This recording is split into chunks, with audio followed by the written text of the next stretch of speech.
Hello mga kabayan, welcome. Tama na ang pag-scroll sa YouTube. I-type na ang Nurse ng Bayan para sa mga health tips and advice. Alam ba ninyo, ang ating mga bato o kidneys ay isa sa pinakamahalagang bahagi ng katawan? Araw-araw ang mga ito ay nagsasala ng dugo, nag-aalis ng mga dumi at sobrang likido.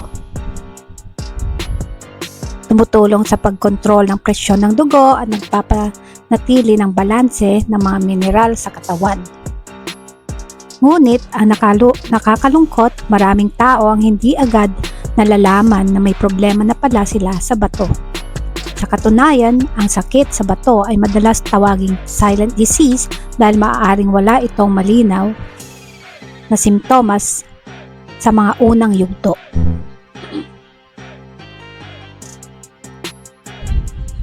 Kaya naman sa video na ito, tatalakayan natin ang 7 senyales na maaaring nagpapahiwatig na humihina na ang iyong mga bato, lalo na kung ikaw ay edad 60 pataas. At syempre, ibabahagi rin natin ang ilang mga pagkain na maaaring makatulong sa pagpapanatili ng kalusugan ng bato.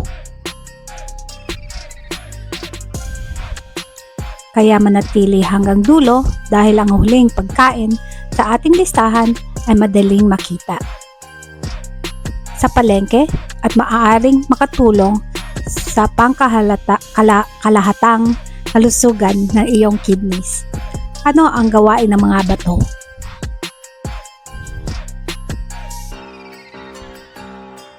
Bago tayo magsimula, mahalagang malaman kung bakit napakahalaga ng mga bato.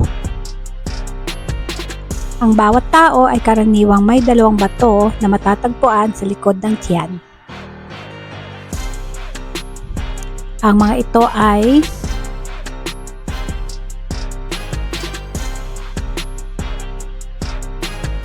nagsasala ng dugo,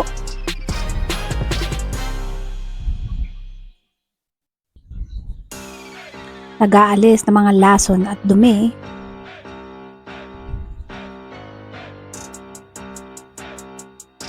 gumagawa ng ihi,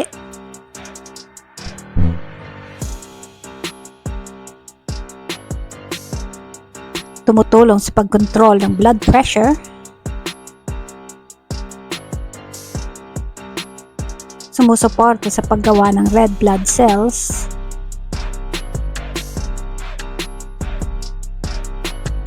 kapag humihina na ang mga bato, maaaring maapektuhan ang buong katawan.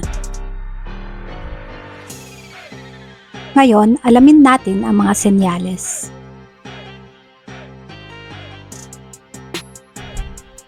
Senyales number 7. Madaling mapagod.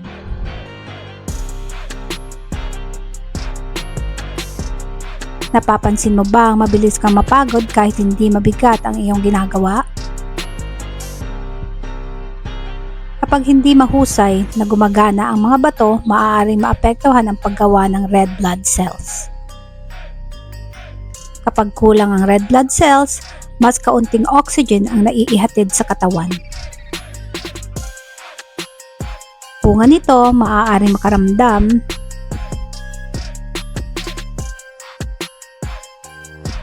ng panghihina,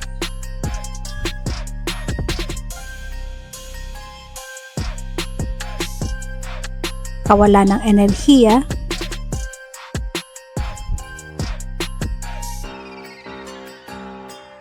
madaling pagkapagod,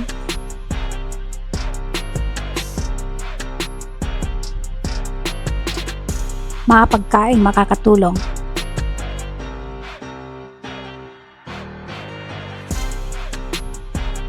Ang isda,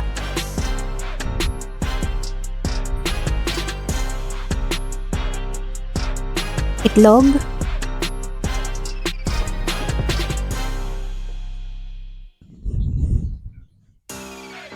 gulay na mayaman sa iron,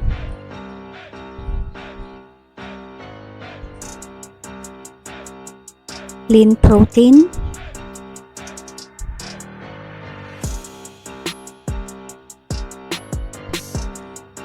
Ang tamang nutrisyon ay mahalaga upang suportahan ang pangkahalatang kalusugan. Senyales number 6. Pamaga ng paa, binti o mukha. Isa sa mga karaniwang palatandaan ng problema sa bato ay ang pamamaga. Kapag hindi maayos na nailalabas ng mga bato ang sobrang likido, maaari itong maipon sa katawan. Maaaring mapansin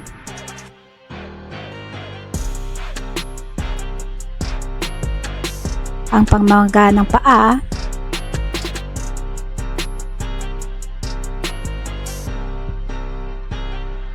pamamaga ng bukong-bukong,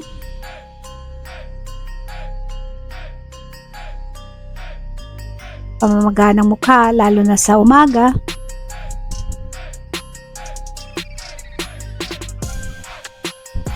kung paulit-ulit itong nangyayari, mahalagang magkonsulta sa doktor.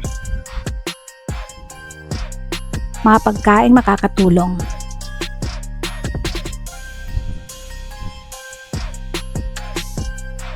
Ang pipino,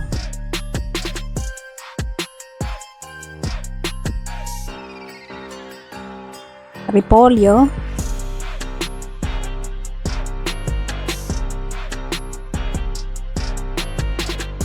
litsugas,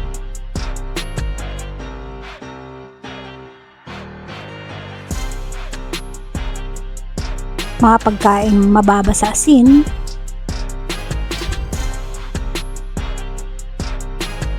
senyales number 5. Madalas na pag-ihi sa gabi. Normal na umihi sa gabi paminsan-minsan.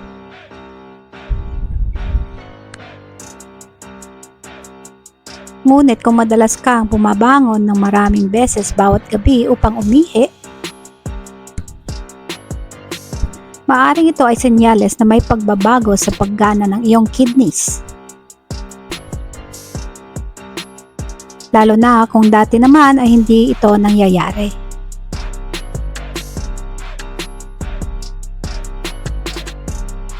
Mahalaga ring tandaan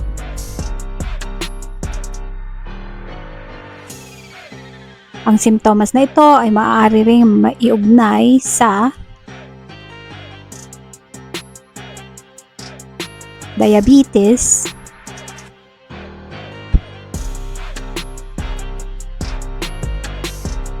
problema sa prostate,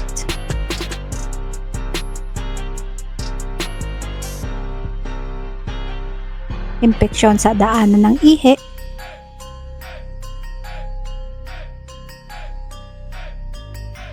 kaya mahalagang magkaroon ng wastong pagsusuri.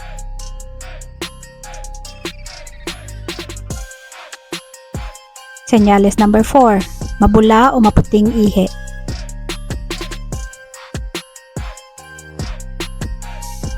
Napansin mo ba na parang maraming bula ang iyong ihi? Bagamat maraming normal ito paminsan-minsan, ang madalas at matinding pagbubula ng ihi ay maaaring senyales ng protina sa ihi.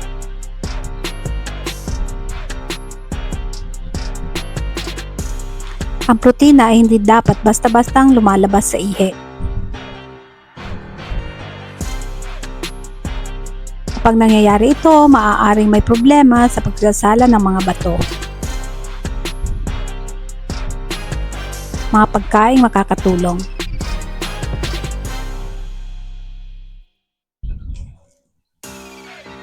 Ang mansanas,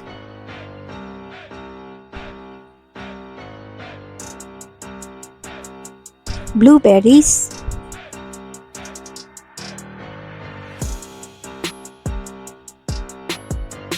berries,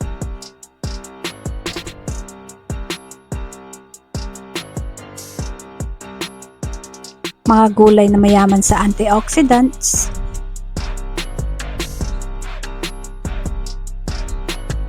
senyales number 3, pangangate ng balat.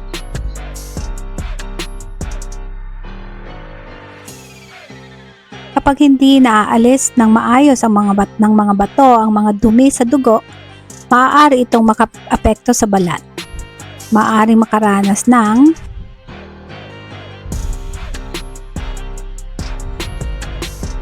pangangati,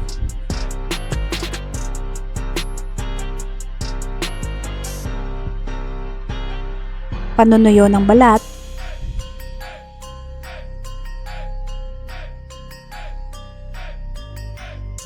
hindi maipaliwanag na iritasyon,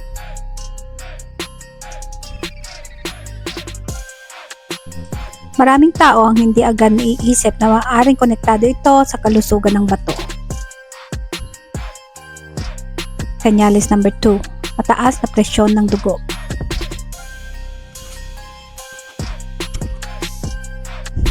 May malapit na kaugnayan ang kidneys at blood pressure.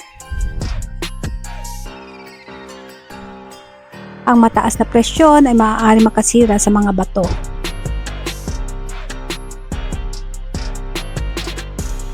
Kasabay nito, ang mahinang paggana ng bato ay maaari ring magpataas ng blood pressure.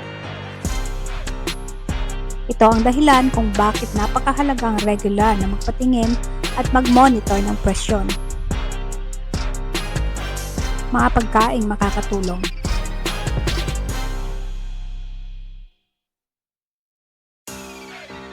Oatmeal,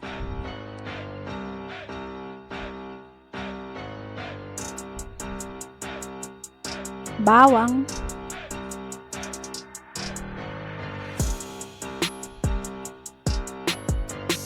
berdeng gulay,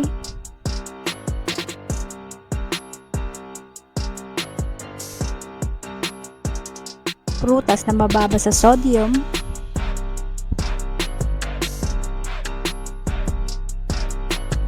at ngayon narito na ang pinakamahalagang senyales. Senyales number 1, pagbabago sa kulay o dami ng ihi.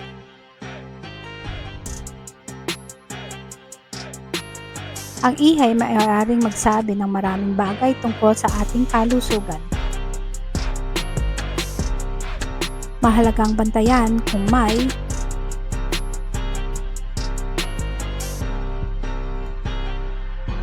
dugo sa ihi,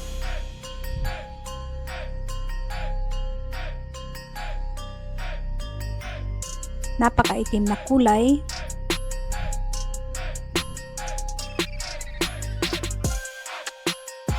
biglang kakaunting ihi,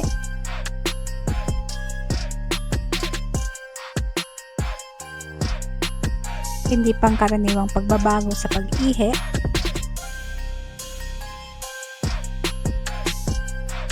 ang mga pagbabagong ito ay maaaring senyales ng problema sa bato at nangangailangan ng agarang konsultasyon sa doktor.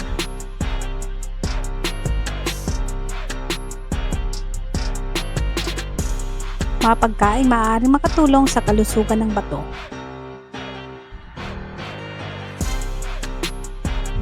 Ngayon, pag-usapan natin ang ilang pagkain na maaaring makatulong sa pagpapanatili ng malusog na kidneys. Ang repolyo.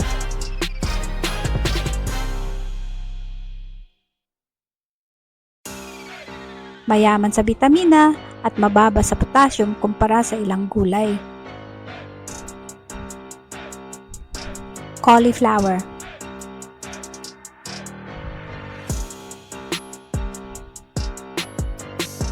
Naglalaman ng fiber at iba't ibang nutrients.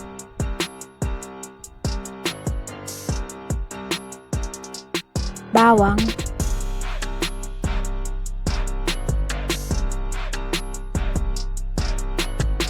nagbibigay ng lasa sa pagkain ng hindi kinakailangang magdagdag ng sobrang asin.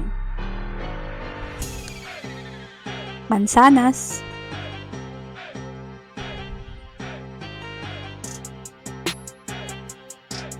mayaman sa fiber at antioxidants.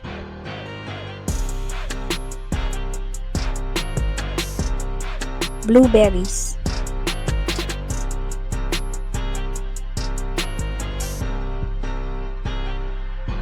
Kilala sa kanilang antioxidant content.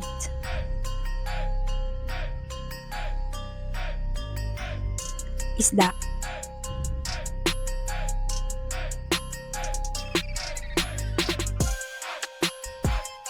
Lalo na ang mayaman sa omega-3 fatty acids.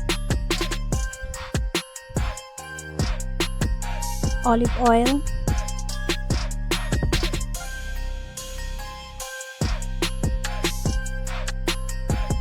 isang mas malusog na mapagkukunan ng taba para sa maraming tao. Mga dapat iwasan para sa kalusugan ng bato.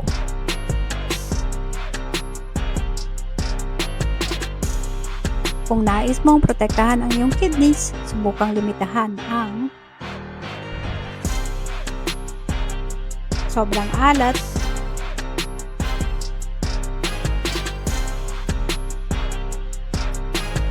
processed foods,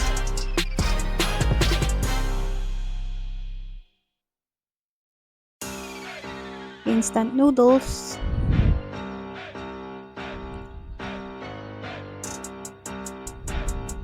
matatamis na inumin,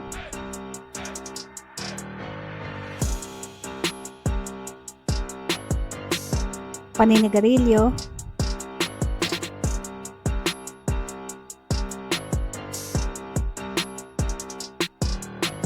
labis na pag-inom ng alak,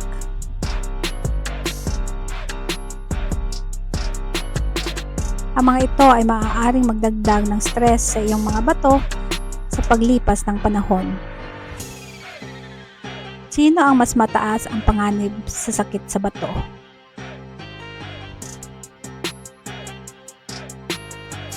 Mas mataas ang panganib kung ikaw ay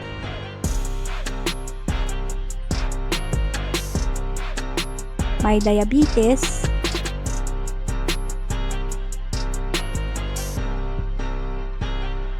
may high blood pressure,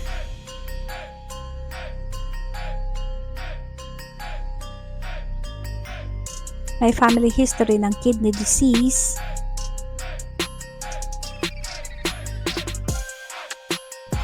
sobra ang timbang,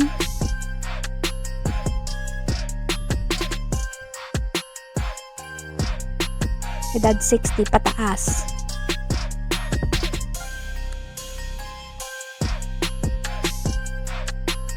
Kung kabilang ka sa mga grupong ito, mahalaga ang regular na magpatingin sa doktor. Pangwakas na mensahe.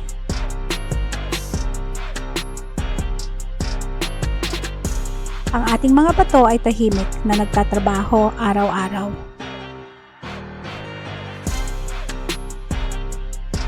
Upang mapanatiling malinis at balanse ang ating katawan.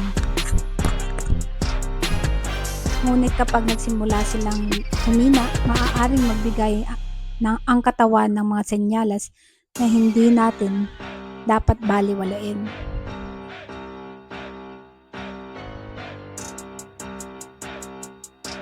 Kung napapansin mo ang ilan sa mga sintomas,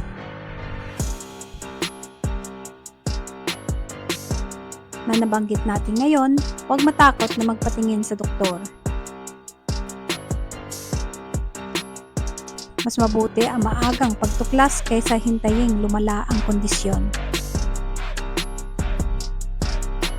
Tandaan ang tamang pagkain, regular na ehersisyo, sapat na tubig,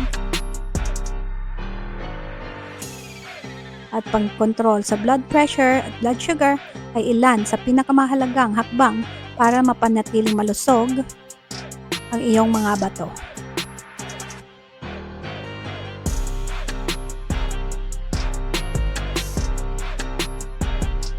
I-comment din sa ibaba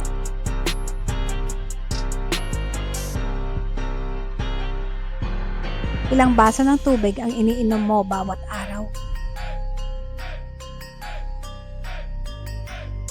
Naway manatiling malusog ang iyong mga bato at ang iyong buong katawan. Salamat mga kabayan, till next time!